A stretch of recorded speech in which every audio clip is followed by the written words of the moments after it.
Hey guys, welcome back to the channel. I'm Chan, and today we're going to be talking about a show I just watched. So the show I'm talking about is Erased. It's like I just watched it on Netflix. I guess you can call it a show or an anime, whatever you want to call it, but it was really good and I just felt like talking about it. So as you can see, this video is going to be a little different than our normal content because I'm currently out of town and John is also. So this video is going to come from just me, and the background is going to be a little different, and the camera and everything, the sound, it's going to sound a little different, but bear with us. Anyways, let's start off by giving a quick synopsis of what the actual show or anime is about. So Erased is a show. It's 12 episodes long, 20-minute episodes each, and I found it really, really good. So I decided, oh yeah, we should probably review this and let people know that it's actually really, really good. So you could classify the show as kind of a murder mystery time travel show, which it sounds really weird, but it works. So pretty much it starts out with this guy. He's working in a pizza place, and sometimes he gets these little feelings where he knows something's going to happen, and he gets deja vu, and then he goes back a few minutes before the bad thing's going to happen, and he has a chance to stop it. And so one of the main things is, when this is happening, his mom gets killed by this murderer, and he goes back in time to try to figure out who it is and stop it from happening. So he has one of these deja vu moments, but he gets transferred back 20 years or something crazy like that. So he gets transferred back to when he's in middle school, and him and his friends are trying to find this murderer. So pretty much what the show's about is there's this killer that's been on the loose for 20 years, and he kidnapped a bunch of younger girls and killed them, and his mom finally figures out who it is, and she's gonna go tell the detective the next day, but then he figures out that she knows and kills her. So then the main character comes home and sees his mom dead, and then he has this flashback, and then he goes back in time, and he starts from when he was really young, and he's trying to figure out who the killer is before his mom dies and before his friend Kaio dies. I think that's her name. But they have to stop 3 different murders. And so that's the whole premise of the show. So now that we have that, I'm going to go ahead and give my rating, and then I'll get into spoilers a little bit. But yeah, we'll just go ahead and do the rating. So what I'm going to rate this show is a 10 out of 10. You're probably thinking, 10 out of 10? What? That's a perfect score. Yeah, it is. I've only gave one other anime a 10 out of 10, and that was Death Note, and I feel like this is on par with it, honestly. At the end of the day, ratings are they're all opinions, but I feel like this was perfect, at least in my opinion. It was the perfect show. It worked so well. In 12 episodes, there was no filler or anything. Major stuff happening throughout it. Cliffhangers on each episode. It makes you want to binge the show. It's also crazy how much emotion they packed into, 12 episodes? But yeah, anyways, if you haven't watched it, I would highly, highly recommend you give it a shot.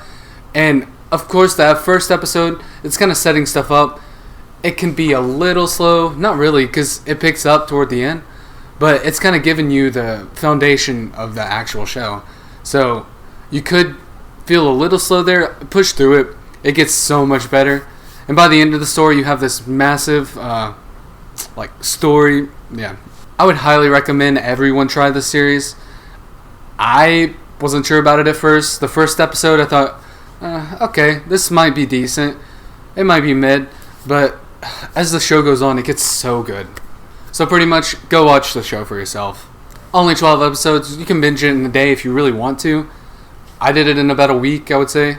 4 days, 5 days, something like that. But I watched it at night. I feel like it's a good vibe. So now that we got that out of the way, let's go ahead and get into some of the spoiler talk. So honestly, it's kind of weird because I'm currently reading some Tokyo Ghoul, rereading it, and it almost has some of those type of themes in the same sense. So one thing is Kaneki, he's trying to protect his friends or whatever, and ends up losing himself, and he gets all messed up, and so does this main protagonist in the show. So he ends up actually stopping the murders of the 3 girls and his mom, but then he ends up almost getting murdered, and I guess it's the 10th episode. It's something like that. It's toward the end. He gets maimed, so he figures out it's the teacher, and he went to go try to save the girl in the bathroom. If you watch the show, you know what I'm talking about. But then the teacher tricks him into getting in the car, and then he drives off, and then he reveals that he is the actual murderer, that he was going to do that, but for somehow he stopped it, even though he never told anyone. And so he doesn't know that he can go back in time, and he had these little things, you know? So the teacher, he like drives off into a river, but he jumps out before the car goes in there. So then you have the main character, he like is stuck in the car. So then he ends up like almost drowning, and he ends up in a coma. And he's freezing also. Yeah, there's that. And then the next episode, it wakes up 15 years later or something like that, 20 something. He's grown up and everything. His mom took care of him. He was in a coma, and he wakes up and he's trying to regain all of his strength and everything, and it ends up with this main end scene where he finally gets recovered and he's walking outside, and then the teacher shows up again. And so the teacher, he's trying to kill him. So the teacher's trying to kill him, and he's going to push him off the top of the building because he took him up an elevator, and they're at the top floor. So he was going to push him off because he's in a wheelchair still. But he can't bring himself to kill the main character because he's formed this connection where his purpose in life was literally to get back at this kid. But he can't kill him because if he kills him, then his purpose is gone. So he somewhat dies because he will have no like meaning for his life. But then the main character acts like he's gonna go off the top of the building, and he drops, and he lets him go finally. Like the teacher catches him, but then he lets go because he convinces him that it's over, pretty much. And then he drops from the wheelchair, and you hear it crash, and you think, oh, he died. He had to die. I'm pretty sure the episode actually ended off on that. Maybe. I could be wrong, but I feel like it did. So the next episode, you figure out, oh, he didn't die, because his friends had one of those like big balloon things that you can jump on and it won't kill you or whatever. You can fall from heights and it'll catch you, you know? You won't die. And so he sees that and he knows he's lost. And so the cops go up there, get him and everything. He's arrested and everything's good. So toward the end, you kind of see that his friends are all grown up and everything. They have families and they're all like successful and everything. He's just sitting there. Of course, he became a manga person or whatever. And he's just sitting there. He's like messed up. His life was messed up because he went back and saved the other people or whatever. So you kind of think, oh man, it's going to end off on a tragedy. But it really didn't, which was nice. So it kind of hints that it's going to leave off on a tragedy. But within the last minutes, it shows that he meets the girl at the pizza place that ended up saving him. We didn't talk about that this video, but if you watch the show, you know what I'm talking about. I think it's like Kurenai or something. It's something like that.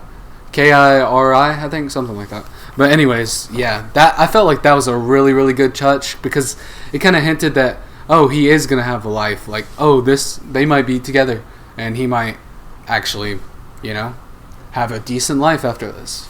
So it ended off on a good note and everything, which was nice because it was a little bit tragic, which is good because tragedy, it makes for a good show. It's like character development and everything, you know. But anyways, all this like is just my opinion. As I said, I give it a 10 out of 10. I would be interested to know what everyone else thinks about the show. You can leave it in the comments, obviously. And yeah, sorry about this video. It's a little different. Might be a little cringy and everything, but we're going to put it out, you know, see what happens. I guess this is the end of the episode, so see you next time.